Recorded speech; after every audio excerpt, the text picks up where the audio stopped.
people to join. Hi, Sai. Hello.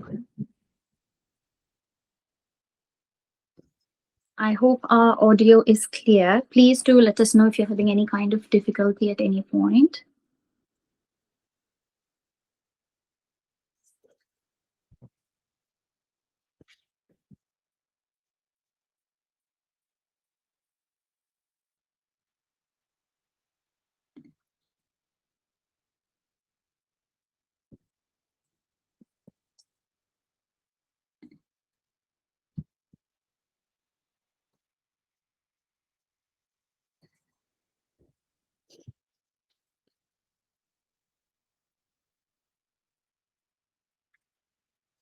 Okay. So, hello everyone. Good evening. So I'm Sai, one of the pediatric trainees from West Midlands. I've got two other lovely trainees with me who's going to do this session. One is Lavina, who's another lovely ST2 trainee from the Midlands. And we've got Max, who's a very lovely trainee from the West Midlands as well. So all three of us are here today to help you prep for your ST1 interview. So to share how the interview process goes and to give you a few tips and tricks which we found to be really useful. So that's what all three of us are aiming to do today for you. So if at any point you have any questions or anything at all, just let us know. And this lovely session has been organized by MockWard. So hopefully you will enjoy this session. I can see that Niharika has got your hand up.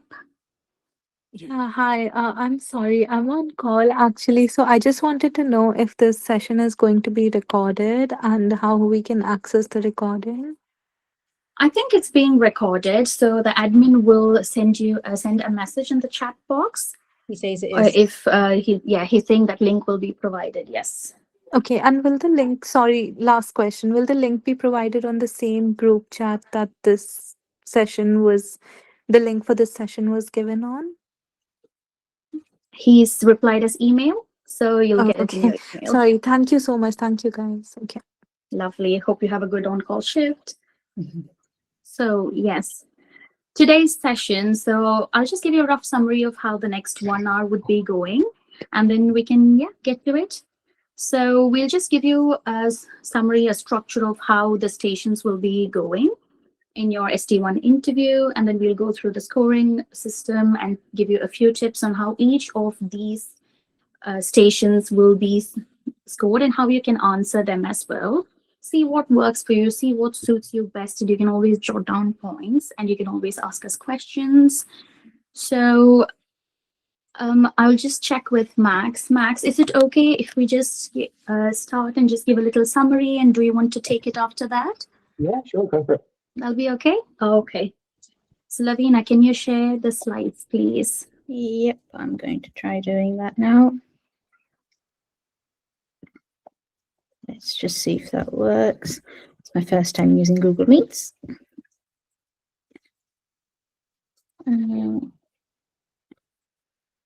if you guys have any difficulty in viewing or listening to a voice, please let us know. If there's any kind of technical difficulty at all, try and make the best use of the 1 hour. I think it will be, fingers crossed, a good, useful session for you. We are quite positive. So let's share the screen. Is there anything you want to add, Max, before we start? Oh, no. Yeah. So I think the structure has been roughly the same for the last 3-4 years in terms of interview format. So there's loads and loads of different scenarios that we can talk through, just depending. Yep. Lovely. So let's give us a second. And congratulations, the most important part. You've all made it through the shortlisting, which is lovely, especially with the limited word count now. So well done on that. Your voice is muted, Lavina. Hi, I was just trying to share the screen. Yeah, so yeah, go for it. It's just dying on me.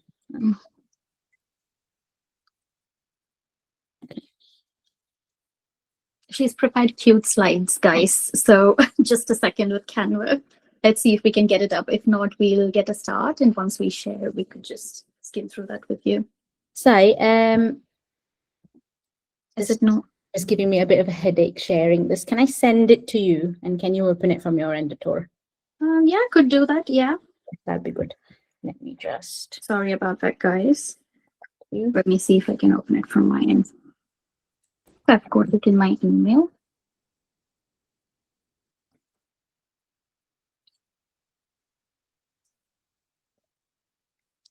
I've got it here. Okay. Is it opening?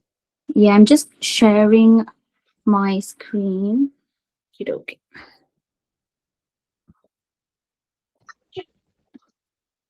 Can you see my screen?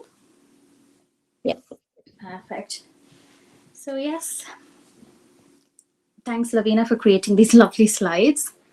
So congratulations to each and every one of you on making it through one of the difficult parts of your applications, which we do really appreciate because we were in that phase not too long ago.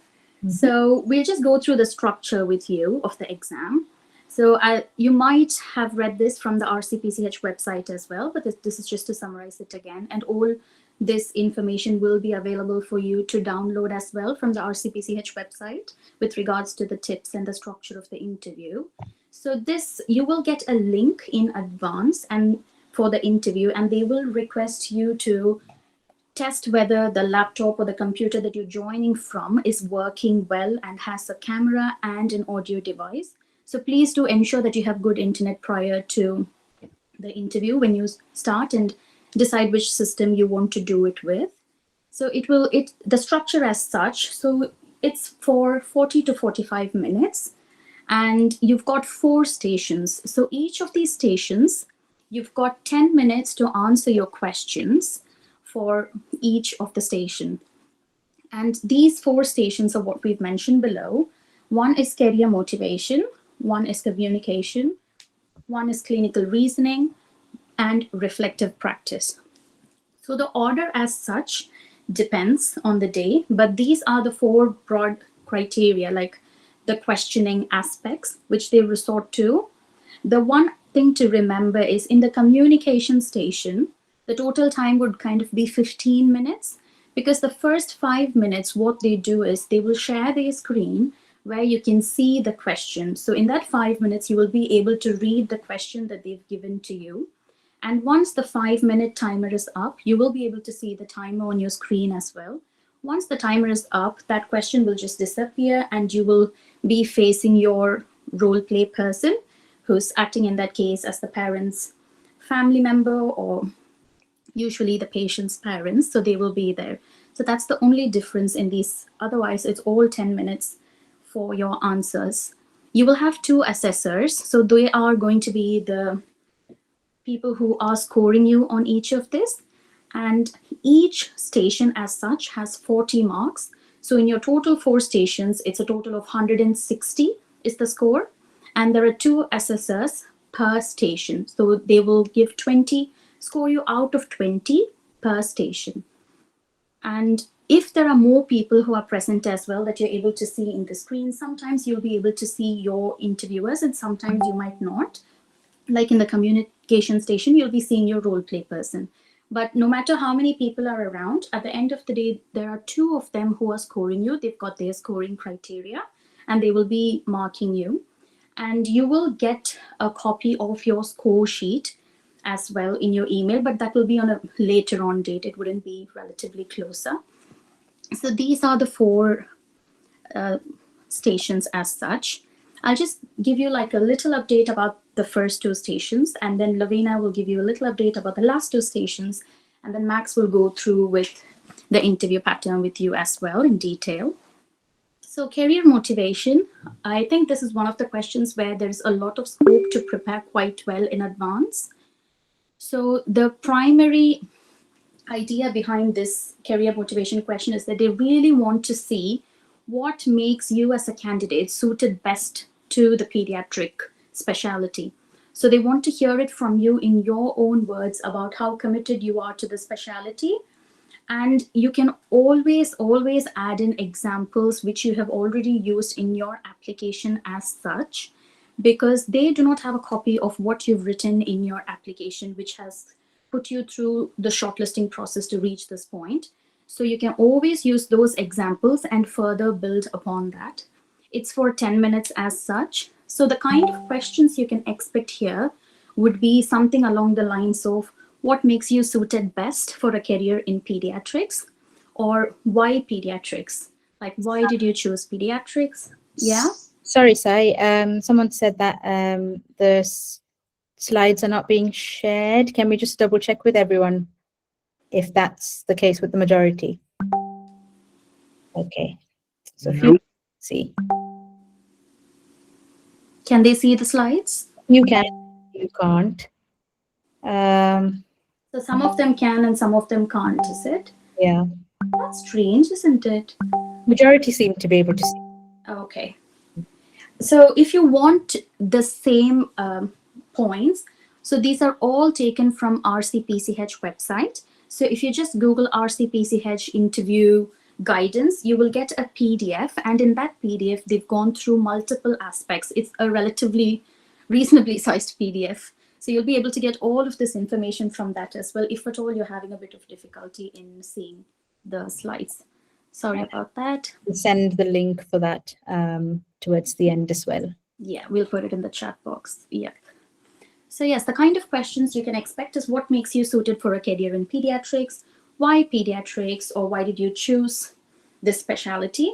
And it will be good if you can give in your personal examples, throw in your personal attributes, like what you think, kind of how your nature as a person will imbibe with the aspect of being a good pediatrician. You can always say things like you like the challenges about pediatrics, and you can also, so something that I did in my interview is I said I like how challenging pediatrics is, and I also told them how I will tackle the challenges, which also helped me score a little bit of score, because they want to see how we will adapt to anything the specialty throws at us. And this is a question where you can prepare well in advance, and you can always have a good flow of thought so that you can present it quite well to them. And the next station will be communication. So this is a station, the station where you have a role player who's present, kind of the only station where you have a role player. So what they want to see is how you are able to interact with that person.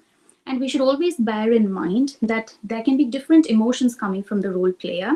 They can be happy, they can be sad, or they just want like a thorough update about their baby. So this is the station where you'll be given solid 5 minutes to read your question. So they will share it in a very similar manner, and they do allow like a neat thing, like a piece of paper if you want to make notes. Just ensure that it's a clear paper with nothing else written on. And you can make notes from the question if you feel the need to. And once the 5 minutes are done is when the interaction will happen. So sometimes you can have a situation where mommy or daddy is really upset because they've waited in A&E for a really long time. They're so angry and upset that they want to have a chat with you. And it can be for any clinical condition as such in the background. Usually they do give a clinical scenario which is something manageable. We don't necessarily have to have deep dive information on how to manage pediatric children for that. Something simple, something like dehydration, or something like an infection that we're suspecting, something along the simple lines. And if at all you do come across someone who is quite strong in their sense of emotion, like my station as such, the first one I opened was the communication station.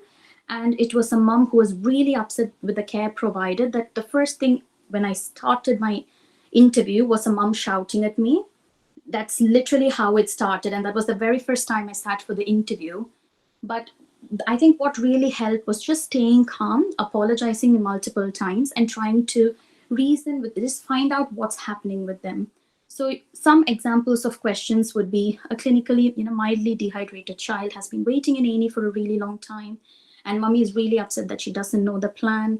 Or they can even ask you to do simple counseling, like breastfeeding counseling, or for vitamin K. Anything simple like that. And one thing to keep in mind is try your best to avoid medical jargon, because it's very easy for us to use medical terms. Try your best to be simple. If you feel that they're upset, try and apologize on behalf of the team. Try not to blame anyone, even accidentally. Just try to be holistic and say, we're really sorry about something that happened. Really sorry, but I will do my best to help you. And any situation where a clinical context is involved as an ST1, we always have a chat with our registrar/senior colleague. So you can always add that in your explanations as well. And if you feel that parents have said something lovely, or they've said they've done this or put some effort, always find those simple opportunities where you can appreciate them. You can say, it's really lovely that you've done this, just to give that kind of positive reassurance to them. And they also pay a lot of importance to subtle non-verbal cues. So nodding while listening to them, having that sincere listening skills, active and passive listening, all of this will help you score a good amount of score in this situation. So the main thing I would say is, please don't be put off if at all you come across a situation where the other person might be under the category of a difficult or angry parent, because just take it, it's just one station. So take it one station at a time, and I think it should be okay. So I'll just request Lavina to go through the next two stations, and then we'll move on to Max. Okay, thanks, Sai. That was great. Just to add on to Sai's communication scenario, as an example, I got a situation where a 15-year-old girl who had overdosed on paracetamol wanted to stop treatment and leave. So those are also examples. You might need to talk to a teenager. So make sure you do things like a HEADS assessment, which if you read up on, it's quite straightforward on how to assess a child on a safeguarding front. So just to keep that in mind, not just parents, you might also have resolving conflict at work and teenagers.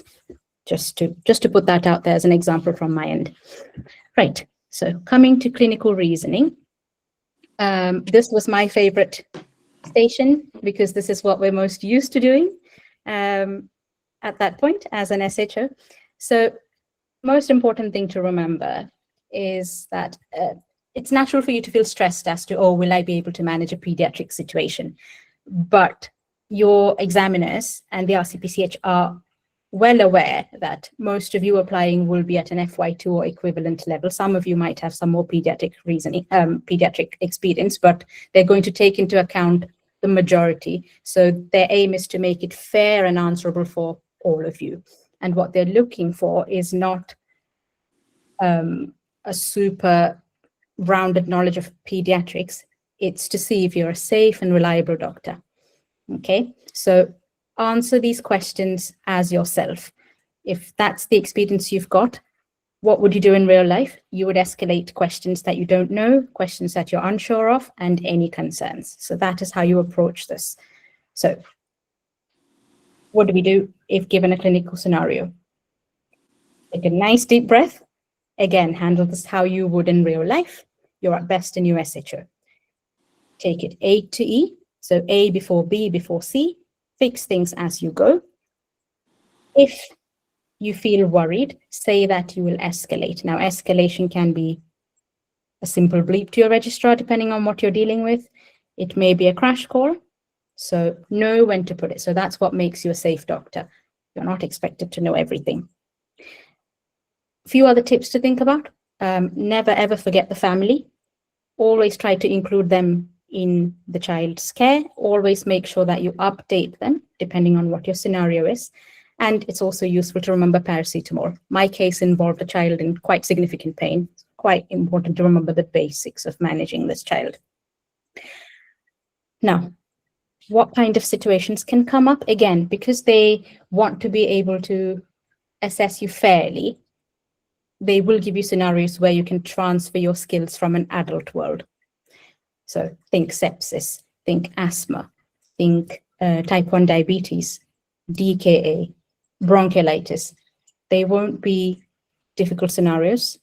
They just expect to see how you would initiate management or how you would escalate if you're unsure. All right. Sai, can you scroll for me, please? Okay. Does anyone have any questions on that before I move on to reflective practice?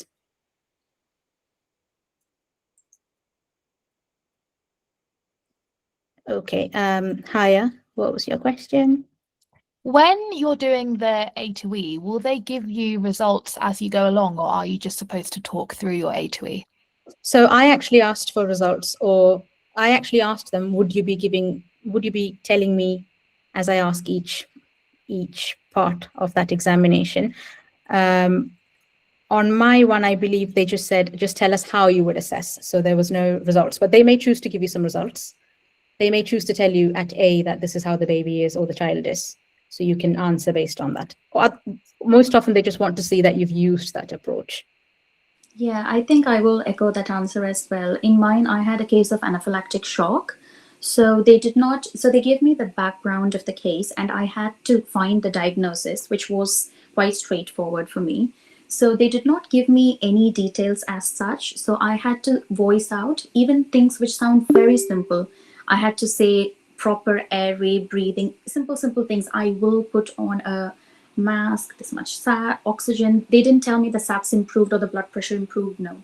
And one thing, please remember, if it is anything which is an emergency, the first thing that should come to mind is a crash call. Will initiate a crash call, which means it's like an urgent call put out through a bleep to bring everyone together, like the pediatric reg, SHO, and the nurses who are around will come to help. So I pretty much think what Lavina said was exactly what I had. I think someone raised their hand. Go for it. I think Harshana, did you raise your hand? Hi, I was just wondering, for the clinical scenarios, is there any resource that we can use to sort of read upon pediatric cases? Because I think there are some resources for adult ones, but then I'm not too sure where to read the pediatric ones from. What did I use? I used the Oxford Handbook for Peds. I used the guidelines. We have these pediatric guidelines, which are updated every year. Not every year, like every 3 years or so. I think Max does Peds Revision, which is a really famous group on Instagram. Guys, you should look at it. It gives you like lovely tips. But yes, I did use guidelines because all the emergencies like seizures, asthma, anaphylaxis, it had everything in that, yeah. APLS have lovely algorithms for basic things. So seizures, cardiac arrest. They do have, if you Google them, they will have 9 flow sheets if you wish to use them. Max, did you want to add something? I was just going to say, I think it's the Partners in Paediatrics guideline or the PIP guidelines, which Love them. Yeah. you can find online. It's a really nice book that has lots of different clinical scenarios that they run through kind of what you should be doing essentially. Imagine it like a nice guidelines, but in a book form. I can Thank you.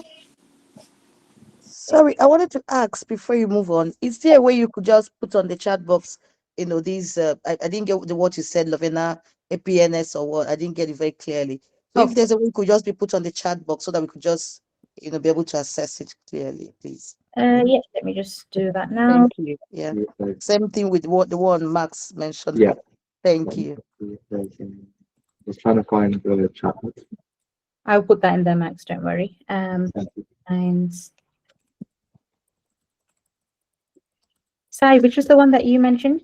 Yeah, I mentioned the PIP guidelines as well, the same one. They're really useful especially for all these conditions where you have to, the emergency ones. It's good for everything, but practically I would say at least please go through common ones like asthma, anaphylaxis, anaphylactic shock, seizure, hypoglycemia, non-accidental injury, meningococcal sepsis. I think these kind of things, please take the time to read through because it'll give you a beautiful summary of what you have to do.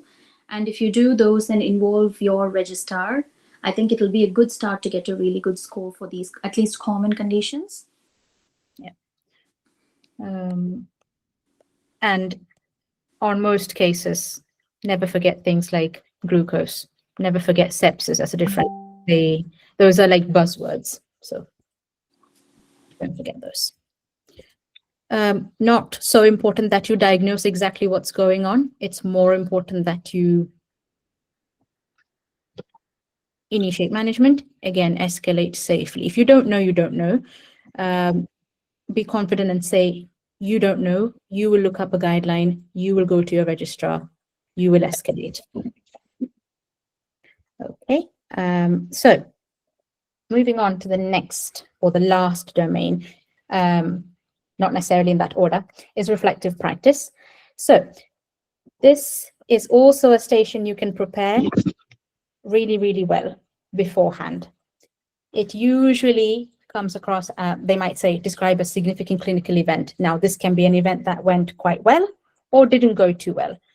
And the main bit on this is to reflect. So they specifically say to spend a minimum amount of time describing what happened and more time of your 10 minutes reflecting. So what does reflection involve? After this event happened, good or bad? How did this go on to modify how you practice? What about it makes you a better doctor? What have you learned from it? Okay. And we always, when we learn something or when we reflect on something, we are encouraged to disseminate learning or to encourage better practice as physicians or as colleagues. So what did you do to disseminate learning if you did anything? That can be to mitigate risks in the future, to encourage more positive events, or a better way of working. That is what they're looking for. So common questions, so common things you can talk about in terms of what didn't go too well. Drug errors, brilliant thing to talk about, gives you a lot to reflect on. So I actually spoke about the gentamicin error. And I looked at, so that error happened because we didn't take into consideration an ideal body weight for an obese child. So he got given more gentamicin than he should have been given.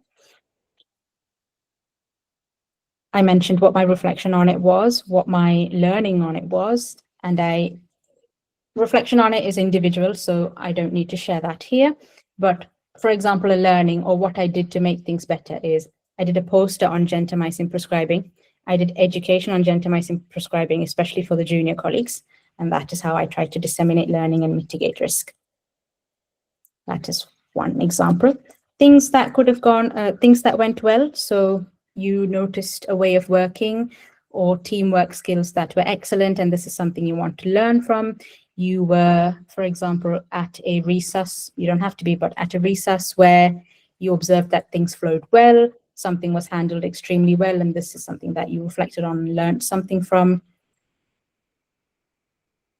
Lots of things to talk about. It's more so a station that you sit down and formulate an answer to. So 3 of those sections, reflective practice, what was it? Career motivation and communication. Sorry, 2 of them. Career motivation and reflective practice are quite easy to be ready on. So you have plenty of time, formulate a good, sensible, structured answer, and you should be fine. Just to add, I think just from a good reflection perspective, I think if you've ever been in a situation where you've had difficult conversations, in the sense, when parents sometimes are not really happy with the plan, you can always highlight how you tried your best to mitigate the situation. So one of the examples which I gave and which helped me score as well was how parents were not happy to stay in for phototherapy for jaundice because they just really wanted to be home. So I highlighted things like how communication is a two-way process, where explaining things is as important as listening to parents. So we have to be patient and we have to take the extra effort to spend a bit more time with them, and highlight things like if there is any language barrier, you will always use language line, and you can always just add up a few scenarios and say, yes, I did this, I went, like how you went the extra mile. If they kind of pick that up from the good practices that you've done, it will really help them to kind of give you that score. And always the tone with which we speak when we talk about how the event went, that also all these subtle non-verbal things as well will really help them. So for good examples, any situation that you've been in, it doesn't necessarily have to be a pediatric situation. Any good reflective practice, they will definitely appreciate. I think someone's got their hand up. Go for your question.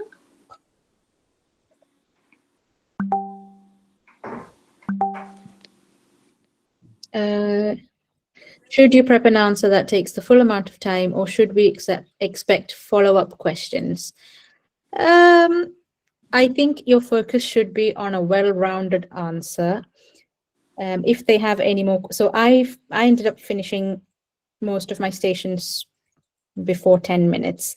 I feel like if they want to ask you more, they would, but they were quite happy to move on to the next station when ready. Yeah, I usually kind of advise candidates to prep an answer for at least 8 minutes, because that way it's like it gives a couple of minutes after that, even if they want to ask you a question. At the same time, it'll give you the satisfaction of having delivered your whole answer.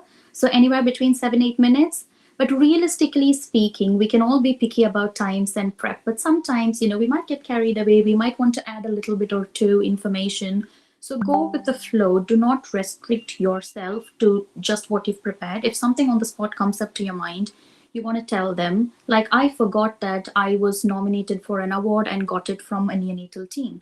So literally, I finished my station and we have this silence for 20-30 seconds. And I was like, oh, I'm so sorry, but I also wanted to mention that I got the Safe Doctor Award for one of my busy shifts in the neonatal unit. And I literally saw the examiner take their pen and write something down, which I thought, okay, it's a good idea, because I didn't keep it to myself. I know I forgot, but I just told them, I'm sorry I forgot, but I just want to kind of add this. Just phrase it in such a way. But yes, having a good 7-8 minutes answer the least will be a good start.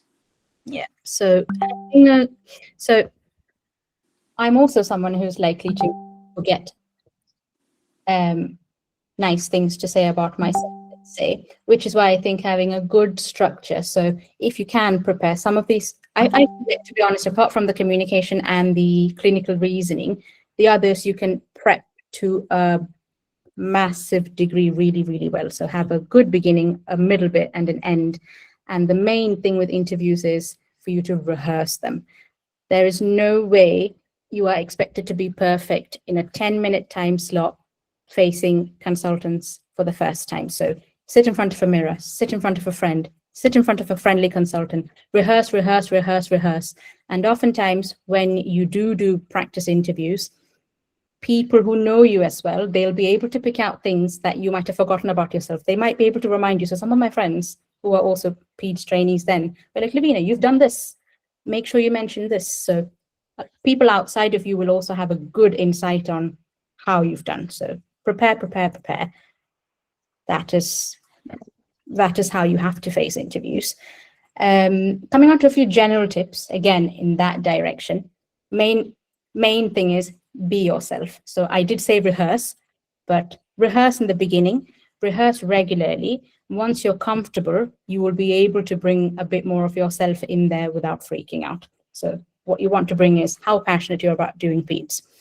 Okay, don't forget to smile. I know it's going to be awkward and tense there, but don't forget to smile. They are there to listen to you and they're there to see that you're interested in pediatrics. So just remember that as much as possible. Try and remember that when you're rehearsing as well. You're talking about yourself, you're selling yourself. Questions are predictable to a degree. Like I said, you can prepare for them. But like Sai has also mentioned, don't, if you have used up, say if you've done your talk in 5 minutes, if you want to say something else, by all means, do so. What they're looking for is a friendly, empathetic, passionate doctor who is safe and knows when to seek help. You're not expected to know everything in pediatrics. They know that you will build that knowledge on the job. This is why it's training. You need to show them what keeps you energized. What they're also looking for is how likely are you to burn out? Pediatrics is a long training program. It's currently 7 years, but might take longer because life is life. So what keeps you going outside of work? Make sure you put these kind of things into the motivation career section of the interview, is what I would say. Thank you, Lavina. No worries. Next, we'll move on to Max. Thank you. I was just going to say, just building on the last point, if you do end up having extra time, for example, if you finish the reflection station early and you've got an awkward 2-3 minutes to fill, if you're the type of person who doesn't like silence, then you can use that time just to add extra bits about yourself as a person, things that you like to do, etc. So I think for my station, I finished my reflection station with 3 minutes to go. So I ended up talking about hobbies that I enjoy outside of medicine, outside of work, things that I do to keep my work-life balance afloat. And that just adds a personal touch to your interview, and it makes the examiners remember you a bit more when they're jotting down their answers and the mark schemes and so on. And does anyone have any specific questions, or would you like me to talk through scenarios or possible stations? It's entirely up to you.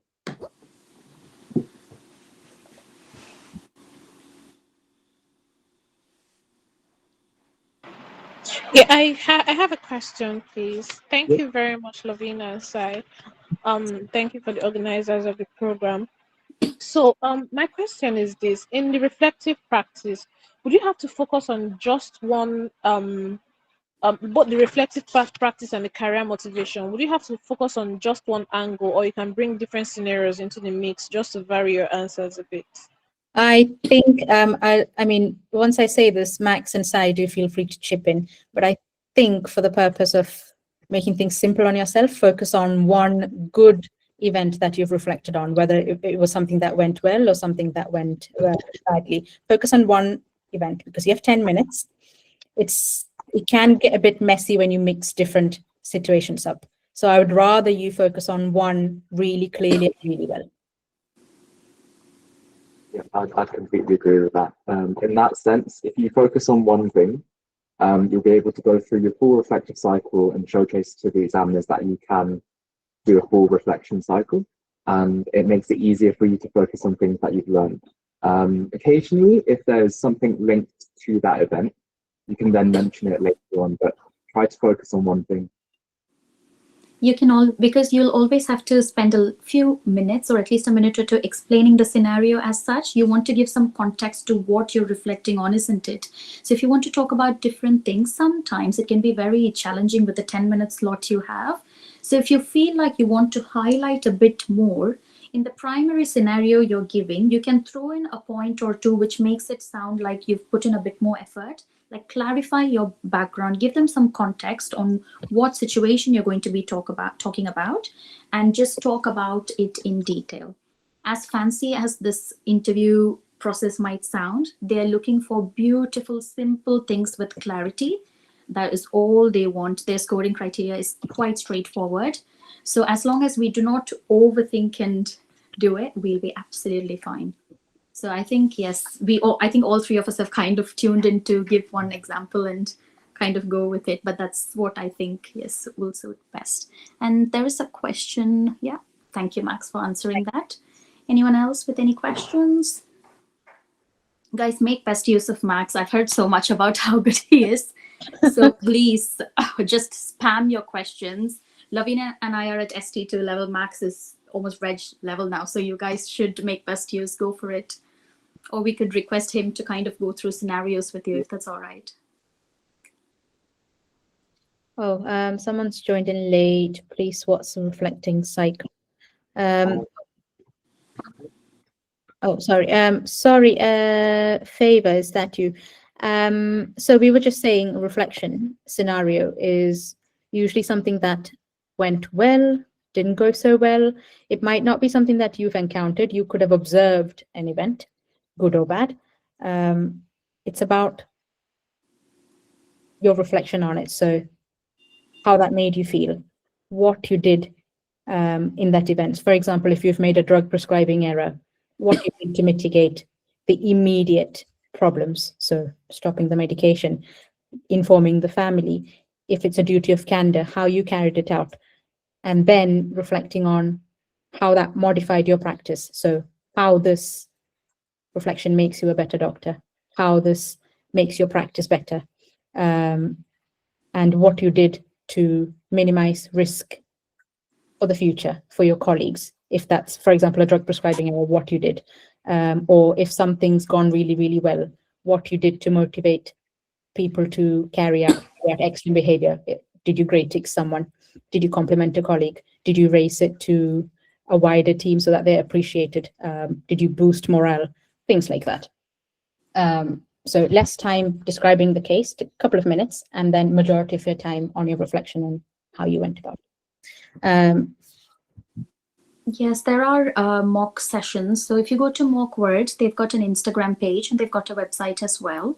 So if you just find the MockWord website, just Google it or go to Instagram, and you will see that there are sessions, not just for pediatrics, but also for IMT, radiology. We do offer interview practice sessions. So like it's based on the time slot that you've chosen. You might get one of us or you might get someone else who's different. But yes, you will have trainees who have gone through this process doing it with you. So let me say, if you're lucky, you'll get one of us if it's in one of our free time. But yes, we do offer that. And yes, with regards to the exact date of your interviews, like Max mentioned, it is in the RCPCH website. Based on which region you're applying, you will have certain dates which are there.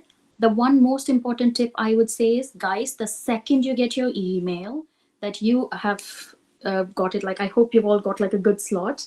That was one thing we all did. We just rushed and booked the date and time ASAP. So hopefully you've got one soon. And if you know someone who's had their interview on a date before yours, please liaise with them. Please have a chat with them and see how it went for them. That will really help you as well. You can always seek their input. Will we be able to get the slides today? Thanks for this webinar. Yes, I will share the slides with the admin. I will. Okay, so about the career motivation, should you have a number of things to talk about? So the career motivation station can present itself as multiple kinds of questions. So one of the questions could be, tell us what you're most proud of on your portfolio. Okay, so that can be a question. So again, look at the kind of questions that come and prepare an answer for each possible one if you're within time. So you already know what you've put on your application form. Pick out the most important things, the things that you're most proud of, and talk about that. So what are you most proud of on your portfolio and why? What makes you, what are some attributes in yourself that would make you a good pediatrician? What are some challenges you think you might face with the career in pediatrics? Don't just talk about the challenges there. Top tip, talk about how you are suited to overcome those challenges. What about yourself? That can be your experience, that can be a personality quirk that will help you overcome those challenges. Or how will you go about it? What do you do to cope with stress? These are all questions that can come under a big umbrella of career motivation. So if I were you guys, I would prepare answers to these things. Now, when somebody asked about research, audit, QI, all of these can come under things you are proud of thus far in your experience. So you can definitely talk about them. Yes, it's just about wording them and highlighting them appropriately in those 10 minutes. Why do you want to do pediatrics? Bring your passion there, because everyone will have something or the other to say. You're trying to stand out in your passion and your energy. Max, is there anything in particular you'd like to highlight or like tips? So I would say there's everyone will know there's like 4 big stations that we've already talked about. I'd say don't worry too much about the clinical reasoning station. It's all things we've already said, things that an F2 should be able to do, and what they really like, keywords that the examiners love is, I'm going to escalate to my registrar and my consultant, and if there's any concerns about airways and so on, then escalate to your reg, consultant, and anesthetics as well, just for airway management. Okay, and they don't routinely give you any kind of obs or any extra information. The reason why they don't give it to you is because they want to see how you think through a scenario. And sometimes what I found is, if you are constantly asking after each part, what's the observations now, what's the observations now, that's going to dig into your time for going through the full A to E. So key thing for that station, A to E assessment and going through it completely. And then at the end of it, you can say, if there's any point where I'm worried about a certain aspect, for example, if I'm worried about breathing, I'll stay there, sort out breathing, and then move on to C. And if they deteriorate, then you go back to A and work through it all over again. So they really want to hear that you're using an A to E approach. They want to hear that you're going to be escalating to your registrar, consultant, and or anesthetics if necessary. And like we've all said already, they don't expect you to have a diagnosis. They just want to make sure that you're safe and you can escalate and manage appropriately. And then in terms of the career motivation section, they can ask you lots of different questions of and how to essentially, why pediatrics is one of the most common questions. Another common question is, what makes you suited to pediatrics? Or on the flip side, what challenges do you see to pediatrics? And occasionally, if they're mean, they'll be like, why not another specialty like GP? And the key thing is, yes, they might be asking you a specific question. You can answer that very, very quickly, but you can try and mold your answer to then cover all the other points to show that you're motivated.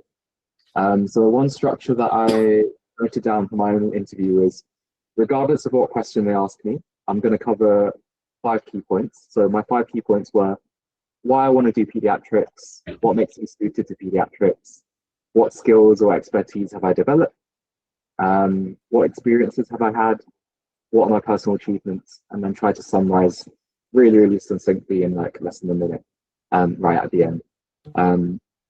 For interview techniques, sometimes what's really useful is headlining. So at the start, you'll be like, these are the reasons why I want to do the pediatrics, and then going into the reasons why. So kind of signposting and headlining. And people tend to kind of zone out in the middle part. So if you front end and back end your answers, then they have a stronger impression of you. So for example, if you start strong and you end strong, the middle part doesn't matter too much, because they'll be remembering the first 1 to 2 minutes and the last 1 to 2 minutes of your answer. So if you have any key points that you want to make sure they're in the first minute or the last minute. Rose has asked, tell us what you are most proud of in your portfolio and why. Does this have to be PEDS related? No, it does not have to be, because not everyone would have had pediatrics experience. It's more, you can pick anything and see if you can extrapolate it. So you would have done that in your application form. Use your application form. Your assessors won't have that in front of them. Use that and build it towards why this will make you better adapted to pediatrics. That's what I would say. Yeah, and just to add, I think it will always help if you throw in your personal attributes as well, how you are as a person. You can always say, I am patient, I take the time with patients, and you can propose that in 2 angles. For example, you can propose it as a challenge that you face in pediatrics, and you can also subtly show off about how your nature in reality just fits with it, because the challenge of pediatrics is you will not always have a happy baby or a happy child. So you can just put a context where you could be like, in such situations, I take the extra time and effort to spend the time with family, and it comes naturally to me because I am a patient person who usually approaches situations with care. So just kind of formulate your answers like that. And there are buzzwords which they love to hear. So some of the buzzwords are, you can just jot it down, holistic care. Another one is family-centered approach. And communication is really important. Closed loop communication, that is another buzzword. Please take your pen and write down all of these buzzwords. And any clinical case where you can get multidisciplinary input, throw it out. They love that again in the NHS. Always, you can pull the tag off referring to guidelines. We have guidelines for almost everything in the NHS. Please include that in your clinical question answering. And if you feel a bit like, I want to get that extra 1 or 2 points, if you've got any question where there is scope, for example, for clinical photography, if you've got like a meningococcal sepsis, or if you've got a non-accidental injury case which has got a bruise, for that extra 1 point, when you summarize your management, you can include clinical photography. Most importantly, if it's an acute emergency case, once you finish your entire acute management, in your last line, always tell you will arrange follow-up once the situation has been stabilized and you've sorted out their care. Because I had a case of anaphylactic shock and that was something they looked for. So once I presented the whole case, so just things like that, always include them in your treatment. I think Amira's mic has been muted accidentally. Oh, unmuted accidentally. So that's a good thing. As I told you, I'm not really sure what exactly triggered it, but the only thing that can explain Amira, I think your mic is it can be a panic, but not I would rather be safe and have a 24-hour. Oh yes, she's realized it. Okay, lovely. Anything else you guys want to ask, or Max and Lavina, anything else you wanted to say? Let's have a look at the questions. Okay, yeah, let's do that. Interview dates. Does that mean we have to try and get a specific date for the region we ideally want, or can we just pick whichever date is suitable for us? Do you want to take this question, Max? Yeah, so you can interview in any region. It doesn't really matter. The chances of you having an interview panel who you know is quite rare anyways. So it doesn't really matter. For example, I had my interview panel in Oxford, and I applied for jobs in Birmingham, so it doesn't really matter. And if anything, sometimes there's less pressure. If you don't know the panel, you're less likely to feel embarrassed about messing up or anything like that. So it really doesn't matter. Just pick a date that suits you best. Sometimes I'd say if you're struggling for time, try to book a later interview date for the ones towards March. Unless you really want to get it done like really quickly, then book for February. The interview is not face-to-face. That was the next question. Is it face-to-face? Face-to-face in the sense it is all online. So you will get a link. You'll have to check your system in advance and see if your laptop/audio and camera is working. Once that is established, close to the time of your interview, they will start it. It'll be really close. Like I remember my interview was at 10 o'clock and at 9:59 or something that they started it, and I was sweating it thinking, is my internet not working? But they will remember you. And it is all online. So I was able to see the face of the person who was doing the role play. And in that scenario, I couldn't see my interview panels, the consultants. But for the other scenarios, I could see two consultants. Both of them had a pad and a paper in which they were jotting down some points, and they were actively listening to everything that we were saying and scoring it as well. So in some scenarios, you will be able to see them on your screen, and in some, you will only be able to see your role-playing artist or just the question. So that's how the course of the interview will be. When is the interview? Do you get an email saying you've been shortlisted for interview? Lavina, do you want to take that? I think yes, Oriel should have an update there. So I would regularly check. Mm-hmm. Yes, you will get an email, yes. And you will get like advice on booking as well. By advice, I mean you will have to click in and book your slots. People, that is very important. Whatever shift you are doing, if you hear that, just tell them, please, I need 10 minutes. NHS Wi-Fi is reasonable. Please go on and book onto it ASAP, because the sooner you get onto that link, the best date you will get. So what usually happens is people who have access to that good internet and they know it's come out, they choose the date which is a bit far ahead so that they have a good 2-3 weeks to prep. And some of them, if they are sadly after a night shift are really tired or some commitment and miss it, they get a date super close and they tend to be a bit worried. But I'm sure you'll all be fine with enough prep, but please get onto your phone. And even if you are by your laptop ready to book this, the slots will disappear like this. So be prompt. Yes, it's like a lottery ticket. Ready, and mine was on the first date. Yes. Be prompt. Can you repeat phrases interviewers are waiting to hear? That depends on which station. How do we? Yeah, I think, yeah. yeah. Do you want to give a few tips, Max, like based on the Um, scenarios? So, for example, if you're thinking about sepsis, or if the scenario usually that they give for sepsis is a child with a high temperature and they look really unwell, and that's like the very, very short blurb that they tell you. So if they've got a high temperature and they look really, really unwell, the key thing that they want to hear about, you talk about early, is you're worried about sepsis. And if you start talking about sepsis, then it's important to say that the pediatric sepsis 6 is different to the adult sepsis 6. So in your peds sepsis 6, you've got escalating to PICU and considering inotropes as one of your part of your 6. Whereas adults is a bit different.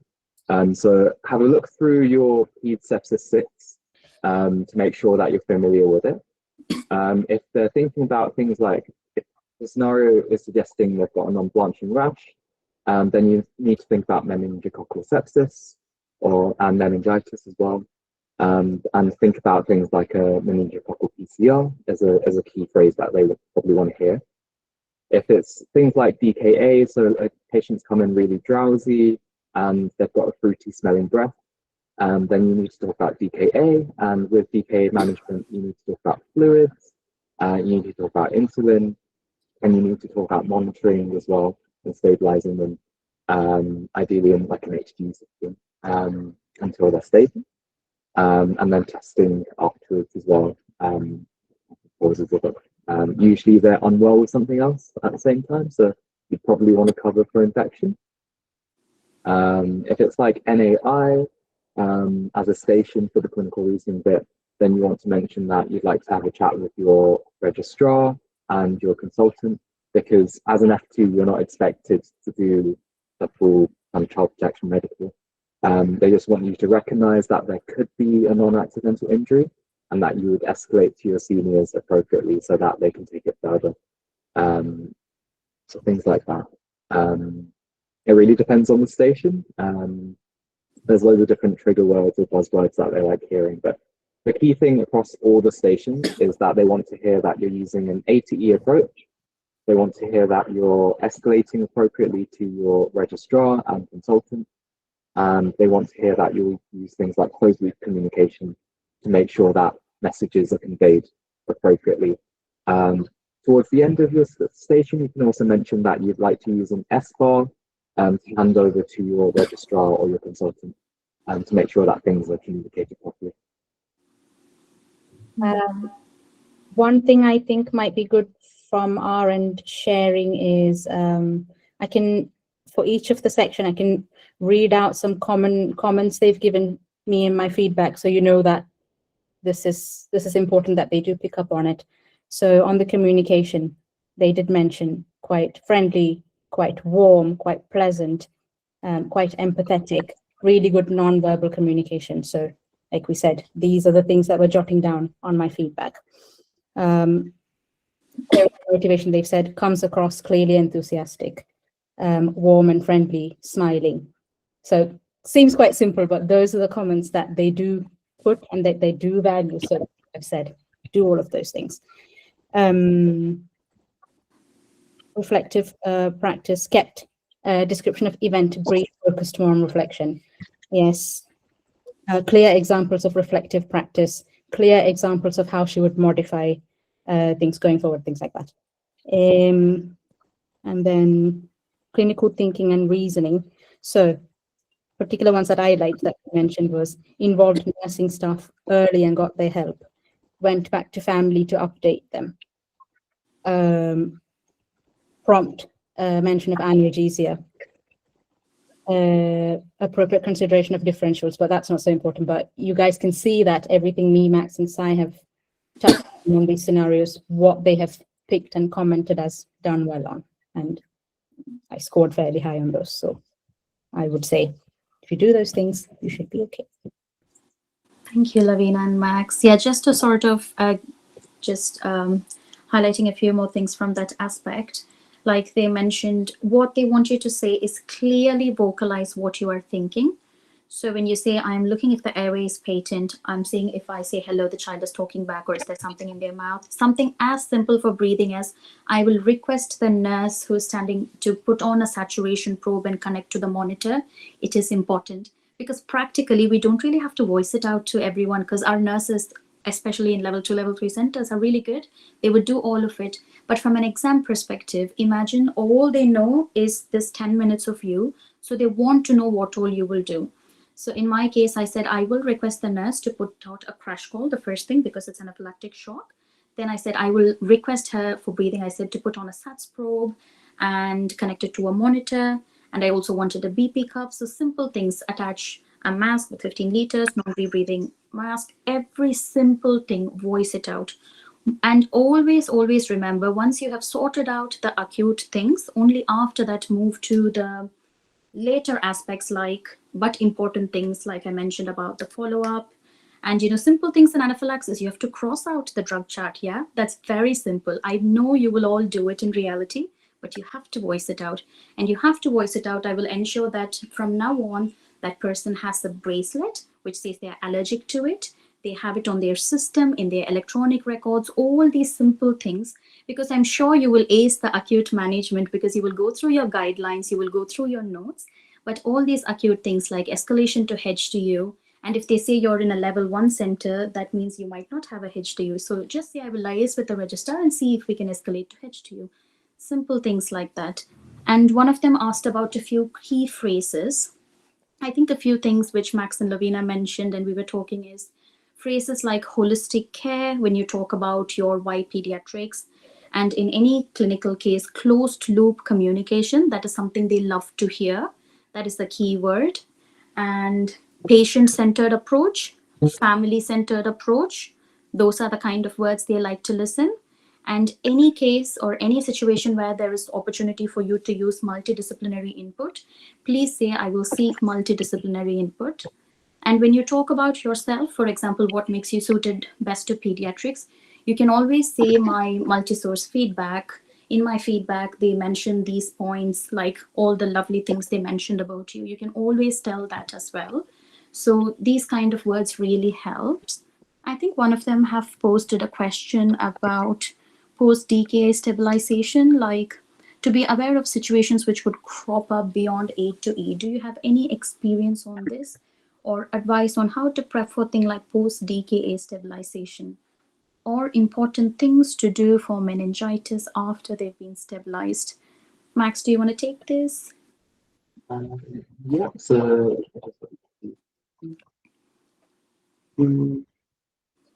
That's quite rare that they would. Yeah. yeah, So so very intense for a ST1 interview. Quite intense, yeah, and that's going quite into nitty-gritty. But if you are faced with it, again, remember you are an FY2 who's not touched children at all. So your main things, I suppose, post stabilizing any child is follow-up care, like Sai had mentioned, isn't it? So these are the things that you set in place. You might think of a few more blood tests. You might want to involve, for example, DK, involve your endocrine team, discuss with them, your diabetes team at your DGH, meningitis after they've been stabilized, taste their bloods, I suppose, follow up with PICU, HDU if they need. Unlikely, I think it's very unlikely. They will most 99.95%, they're going to give you a common scenario where you have to use your ATE. I completely agree. And I'd say that, for example, if they really, really push you for meningitis, after you've done your initial ATE, definitely mention you want to do a lumbar puncture, but you don't want to delay your antibiotics if they're really, really unwell. So you probably give the antibiotics and then do a lumbar puncture. And if they're really, really young, or usually you want to cover with some acyclovir as well, until you know if it's a viral or a bacterial meningitis. So things like that can just, you can add that towards the end, but they don't expect you to know everything that you need to do. I think for my station, I had anaphylaxis as well, but it was just the year when they changed the guidelines. So they removed zinc chlorphenamine from the guideline, and I think my examiners hadn't read up on the latest guideline, so I didn't mention it, and they kept trying to push me to say antihistamines, and I never ended up saying it. But those are the sorts of things. If they do ask follow-up questions, it will be specific to the situation, but they don't expect you to know it properly. It's just if you have a good idea, then mention it. And for example, for asthma follow-up, if you're thinking about discharging, you should mention you'd like the GP to review in 48 hours and just to see how they're getting on and make sure that they're comfortable with an inhaler technique. I'm going to post in the chat some like examples for the common skills stations. So I'll talk through this before I post it. So usually I think they break it down into 3 to 4 areas. So speaking with a parent, or the actor is a parent, there's 3 main things that they might do for the common skills station. It's either conflict, for example, a parent wants to self-discharge, or they want a treatment and, for example, they want antibiotics, but you think it's a viral infection, and there's conflict there.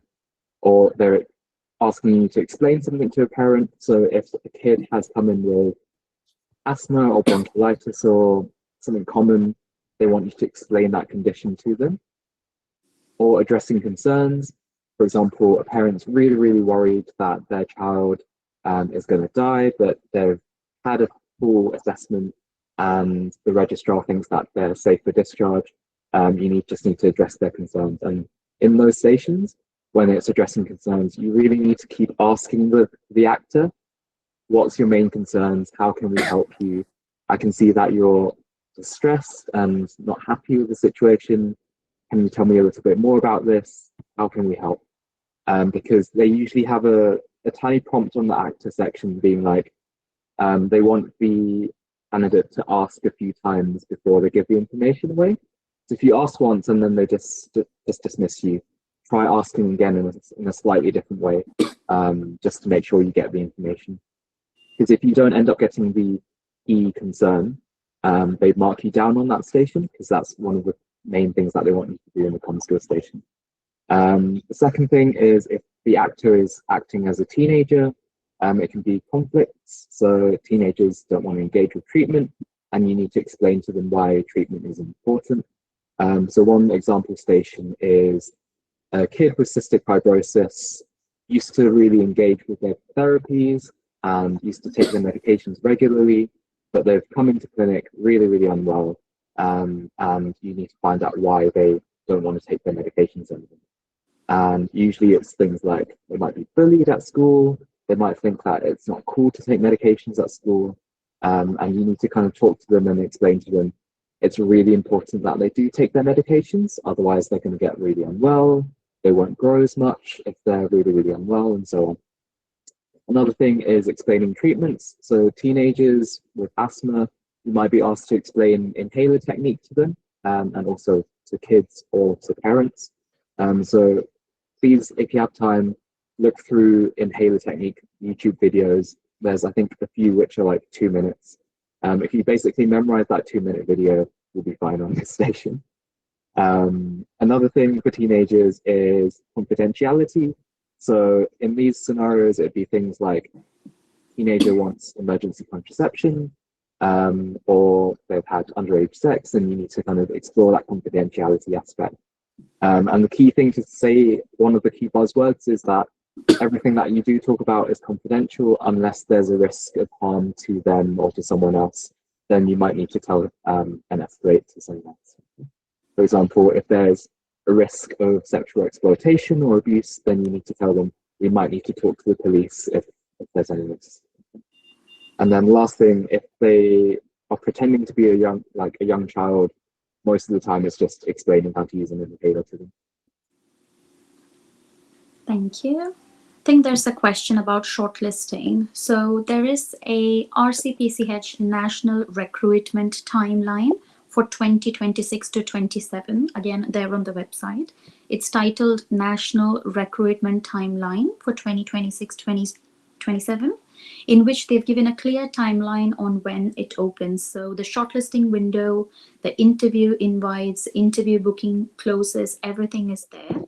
So how you will know is also when you log into your Oriel, on the right side, somewhere on the corner, you will be able to see that you've submitted your application, and there'll be like a line and a circle which says longlisted. After that, it says you're shortlisted. Once you've been shortlisted, you will get an email as well to say you have been shortlisted, you've been successful at shortlisting. So you'll receive updates through your email, but you can also have a look at Oriel just to see where you stand. And the overall score is 160. So based on how everyone has done, the score kind of changes for your cutoff as to you getting getting shortlisted. But yes, you will be able to see it on Oriel, and do go through the national recruitment timeline for that as well. Having said that, it is possible to definitely score a good score. Out of 160, it is possible to score more than 130. It's not something which is impossible to do. So more than good, just try your best to prep and there is no set time as to how long you should prep for. But I would say giving yourself for the common questions, just preparing the answers and revising them.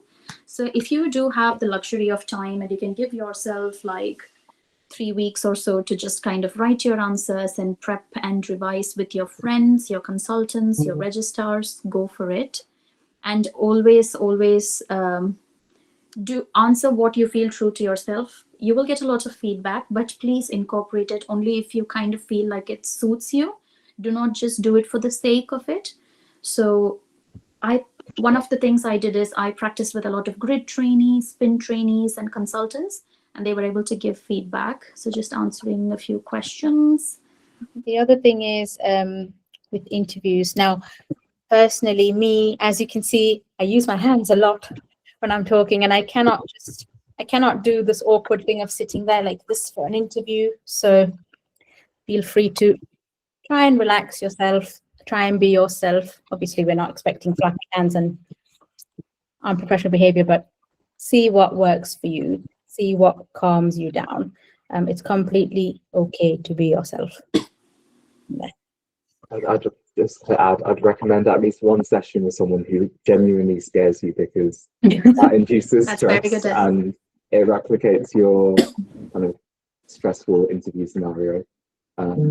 So even though it's not nice in that moment, having one scary interviewer person to coach you through is really, really useful.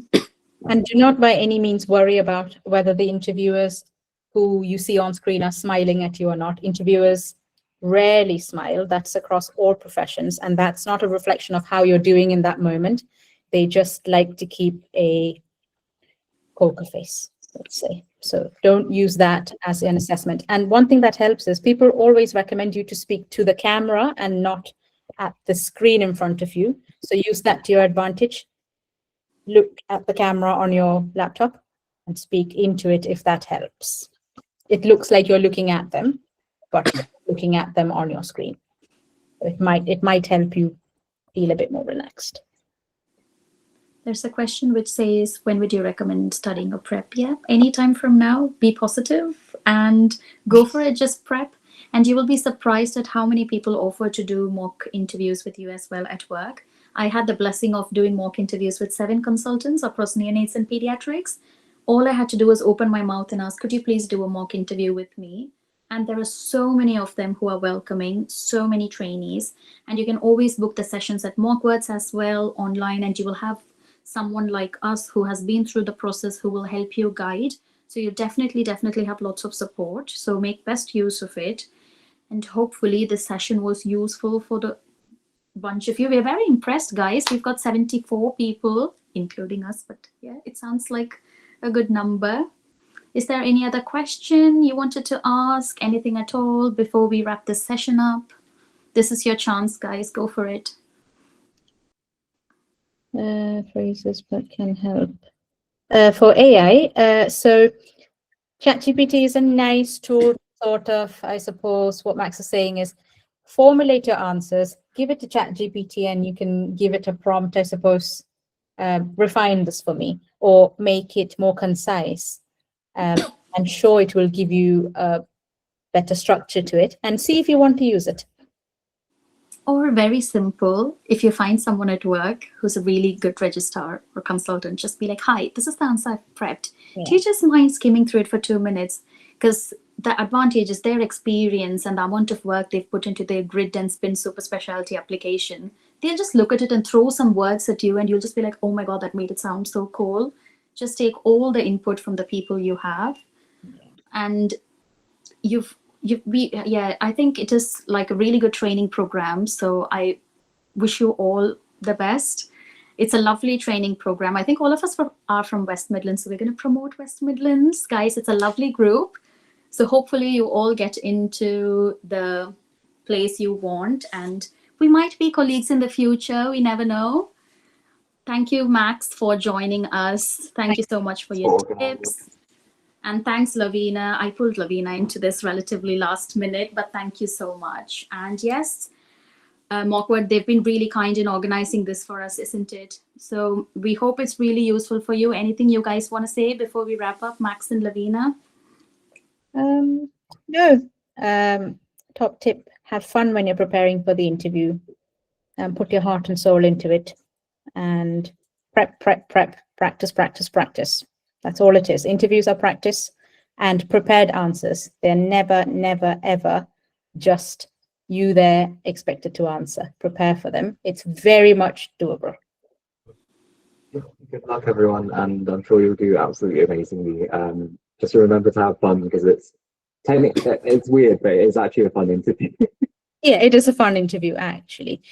Just ignore the non-smiling faces. You smile, you be yourself, you bring your quirks to the table. Yes, and I think there's one question. How many opportunities do we have for the interview slot? Like, is it just one? Yes, you will be able to book only one interview slot, and you have to perform in that slot that is given to you. So that's it. And there was one last question of, is there a small summary of commonly asked questions in stations? I mean, anything which is an acute emergency, which is relatively common in pediatrics that we've discussed, and ask around with your peers who are working with you and just see what kind of questions they've had in their interviews.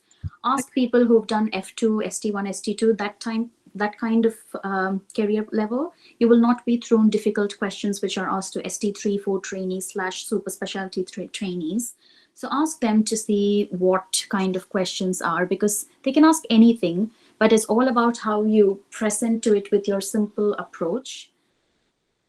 And there is one more question. Is the date for the slots coming? Definitely 21st. So the RCPCH website, like we discussed, they do say the dates and they do try their best to stick to it as well.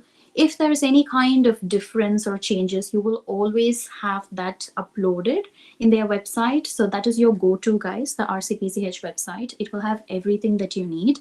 And also emails. If there's anything acting up with Oriel, sometimes any difficulties, they will always let you know. So keep your eye in your email. I've put a link in for the RCPCH preparing ST1 interview that quite nicely summarizes everything we've said. Also, search on YouTube for Paediatric ST1 interview tips. Lots and lots of videos of people's experiences and potential questions. I would go through that. Thank you all for joining, and I hope this was a useful session. Lovely to have the opportunity to organize it. Thank you, Max. Thank you, Lavina. It's been a pleasure for this session, and thanks to MockWard. So we will summarize it. Take care. The weather is a bit rough, so please stay indoors if possible, or run to the wards like all of us. But I'll see you all at some point then. Bye, guys. All the best. All the best. Thank you.